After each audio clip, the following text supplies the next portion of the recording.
Okay, so the last part, dealing with clamp number 2, which is either a controlling grip or a finishing grip. And then there's also dealing with the knots of the legs. So the position that you've seen so far, which is just normal straight ankle lock position, ashigarami, position number 1, whatever you want to call it, is a position that relies on the person clamping heavily with their thighs, but there are no legs crossed, right? So meaning, if she has my leg, her control relies on her squeezing her thighs, rather than if she takes this foot over, and if you switch your feet, rather than her tying her legs together in a knot. Now she can squeeze and tie, and it's twice as hard to get out of it. And then I have to deal with clamp number 2. So that's a bigger problem. So let's go back to this position here. So let's say she gets the grip, she goes to clamp number 1, and then she starts to go to clamp number 2.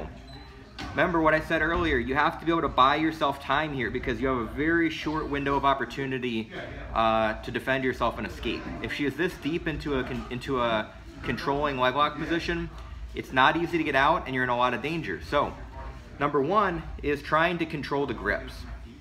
So if she's going to reach for a heel hook, for example, I have to double grip on her wrist to buy myself some time. And now from here, what's going to happen is if I let go to do anything, she's going to go right back to it, right? So this is the problem. So I grip to buy myself time. And now 2, if she's underneath my heel, this is something kind of cool my brother showed me. From here, if I point my toes and I start rotating my heel in, it becomes harder for her to hold on to that. Not impossible, but harder. If I can't do that, then my heel is stuck. I have to focus a lot more on the grips here, and then start busting up clamp number 1 and go backwards. So if we're here, she starts locking it up, her position is tight, clamp 1, yeah, I have to control. And then from here, I can either start to try to point my toes and slip my heel out by turning my heel in the direction of her armpit and turning my toes out. Or if I cannot slip my foot out like that, I have to keep control of this. As I fall to my side, one hand lets go, leg circles in, start prying apart, then you can let go and start escaping. So if you're super deep, you have to stop the second clamp, grip fighting. That's the most important part right away. Don't worry about the head for now because their head could be way over there. Double grip and then do what you can to bust out of it. And then go backwards. So clamp 2, clamp 1, and then free yourself from the grip. So it's always going backwards from the process that they'd use to get into it. It gets more complicated than that, but that's a very simple way to start. And then later on, maybe we'll build off of that in the next issue. Let's say things are even worse. She throws her leg over.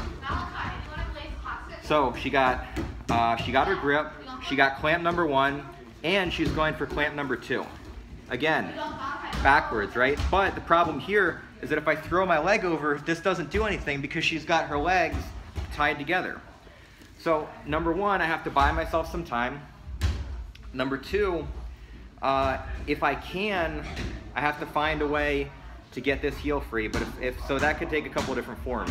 That could take the form of, if you start going belly down, using my foot to peel her like just so you guys can see, like this kind of thing. Try to peel this off like that. That's very difficult against somebody who's got a strong grip. So if I can do that, I will free the heel. But if I can't, I'm controlling here, and then as soon as possible, I'm gonna reach back and start controlling the backs of her heels. So if you start going for it,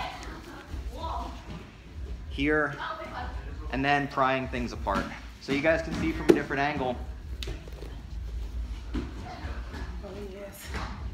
Sorry, I got bony ass chicken legs. So here, just like this over. Oh, sorry. She's tying her legs in a knot. Control the grips right away. And then, if I can, sitting back, trying to push her ankles away from me, scoop my hips, and this leg goes in between the legs to start breaking clamp number 1. And then starting to pull my legs free. So if she's still holding on, I went backwards. I broke clamp number 1, and now I'm breaking the grip, circling my legs back in. If we do from a different angle, so let's go this way.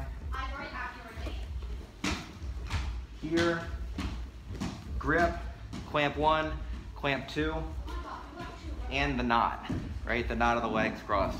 So control, and then as soon as possible, start to push the backs of the heels and move my hips away from her. So if we're here, so keep your legs tight. Here, I'm gonna reach behind the heels, and as soon as I let go, I'm gonna start pushing her legs and trying to untangle them, which could be pulling like this, but I have to move my hips away, so start to finish. And my leg digs in between the legs, and I use this to pry apart.